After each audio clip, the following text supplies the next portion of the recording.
Hi! ఇవాళ మనం frequency అనే ఫార్ములా ఎలా ఉపయోగపడుతుందో ఒక 2 ఎగ్జాంపుల్స్ తెలుసుకుందామండి. ఇక్కడ చూడండి స్టూడెంట్స్ ఉన్నారు. వాళ్ళ మార్క్స్ ఉన్నాయన్నమాట. ఓకేనా? సో, మనకి రిక్వైర్మెంట్ ఏముంటుందంటే 0-300 మధ్యలో ఎంతమందికొచ్చాయి? సో, అలాగే 501 టు 600 మధ్యలో ఎంతమందికొచ్చాయని మనం కనుక్కోవాలనుకోండి. సో, మన ఎగువ ఉన్నాయి.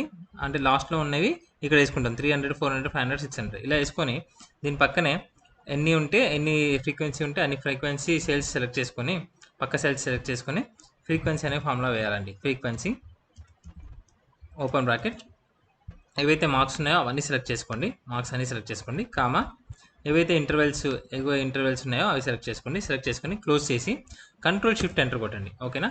ఆటోమేటిక్గా మీకు ఎంతమంది అంటే 500-600 ఎంతమంది, 400-500 ఎంతమంది, 300-400 ఎంతమంది, 300 బిలో ఎంతమంది, 300 బిలో ఎంతమంది అనేది తెలిసిపోతుంది అనమాట. ఓకేనా? సో ఇక్కడ చూడండి. అలాగే ఇక్కడ ఏజెస్ పీపుల్స్ ఉన్నారు. వాళ్ళ ఏజెస్ ఉన్నాయి. సో ఇక్కడ రిక్వైర్మెంట్ కూడా ఈ ఏజ్ గ్రూప్ మధ్యలో ఉన్న వాళ్ళు ఎంతమంది అని తెలుసుకోవాలనుకుంటే సేమ్ ఇలా వేసుకోండి. ఇది సెలెక్ట్ చేసుకోండి. Frequency open bracket. So ages అన్నీ సెలెక్ట్ చేసుకోండి.